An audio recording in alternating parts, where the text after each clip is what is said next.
ദാവീദ് തൻ്റെ ജീവിത അനുഭവത്തിലെ 2 കാര്യങ്ങൾ വെളിപ്പെടുത്തിയിരിക്കുകയാണ്. ഒന്ന്, ഞാൻ കർത്താവിനെ എപ്പോഴും എൻ്റെ മുൻപിൽ കണ്ടിരിക്കുന്നു. അവൻ എൻ്റെ വലത്ത് ഭാഗത്ത് ഇരിക്കയാൽ ഞാൻ കുലുങ്ങിപ്പോകയില്ല. ഒരു ദൈവപൈതലിനെ സംബന്ധിച്ച് സ്തോത്രം, അവന് മുമ്പിൽ കർത്താവ് ചലിക്കുക എന്ന് പറഞ്ഞാൽ അതൊരു അനുഗ്രഹിക്കപ്പെട്ട അനുഭവമാണ്. നമ്മുടെ എപ്പോഴും ഓർത്തോണം, നമ്മുടെ മുന്നേറ്റത്തിന് ധാരാളം തടസ്സങ്ങളുണ്ട്.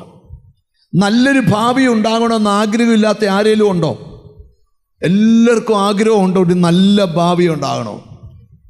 തടസ്സങ്ങളില്ലാത്തൊരു ജീവിതം സകല മനുഷ്യരും കൊതിക്കുന്നൊരു കാര്യമാണ്. അങ്ങനെ തടസ്സങ്ങളില്ലാതെ ജീവിക്കണമെങ്കിൽ നിങ്ങളുടെ മുൻപിൽ കർത്താവ് ചലിക്കണം. സ്തോത്രം.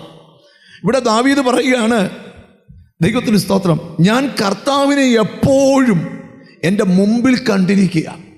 എനിക്കതുകൊണ്ട് തടസ്സങ്ങൾ കാണാൻ കഴിയുന്നില്ല, എനിക്ക് കർത്താവിനെ മാത്രമേ കാണാൻ കഴിയുന്നുള്ളൂ. യെശയ്യാ പ്രവാചകന്റെ പുസ്തകം 45-ാം അധ്യായത്തിൻ്റെ 2-ാമത്തെ വാക്യമാണ് നമ്മൾ ധ്യാനിക്കാൻ തുടങ്ങുക. ആമേൻ. യെശയ്യാ പ്രവാചകന്റെ പുസ്തകം 45-ാം അധ്യായത്തിൻ്റെ 2-ാമത്തെ വാക്യം. ഞാൻ നിനക്ക് മുമ്പായി ചെന്ന് ദുർഘടങ്ങളെ നിരപ്പാക്കുകയും താമ്രവാതിലുകളെ തകർത്ത് ഇരുമ്പോടാമ്പലുകളെ ഖണ്ഡിച്ചു കളയുകയും ചെയ്യും. 1-ാമത്തെ വാക്യത്തില് ദൈവം തൻ്റെ അഭിഷക്തനായ കോരശിനോട് പറയുന്ന ഭാഗങ്ങളാണ് അവിടെ എഴുതിയിരിക്കുന്നത്. ആ വാക്യത്തിനകത്തേക്ക്, ഞാൻ നിനക്ക് മുമ്പിൽ ചെന്ന് ദുർഘടങ്ങളെ നിരപ്പാക്കും. ഞാൻ പറഞ്ഞു നിർത്തിയെടുത്തുനിന്നും തുടങ്ങാം. നിന്റെ ഭാവിയുടെ പല തടസ്സങ്ങളും ഇന്ന് ദൈവം നിന്റെ മുമ്പിൽ നിന്ന് മാറ്റിക്കളയും. അതാ ഇന്നത്തെ മെസ്സേജ്. ഇതിനകത്ത് ഒരുപക്ഷെ വലിയ ആരാധനകളൊന്നും ഈ പ്രസംഗത്തിനിടയിൽ വെളിപ്പെട്ടെന്ന് വരത്തില്ല. പക്ഷെ കർത്താവ് കൃത്യമായിട്ടൊരു കാര്യം പറയുന്നു, നിന്റെ വഴി ഇന്ന് ക്ലിയർ ചെയ്യും പരിശുദ്ധാത്മാവ്.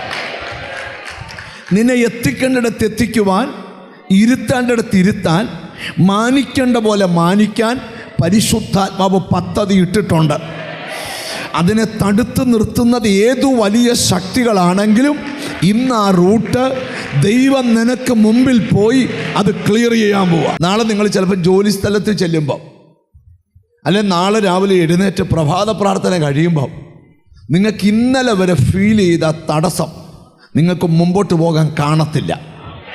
അതാ ഇന്ന് ദൈവം തരുന്ന വെളിപ്പാട്. സ്തോത്രം. നിന്റെ റൂട്ട് ദൈവം ക്ലിയർ ചെയ്യുക.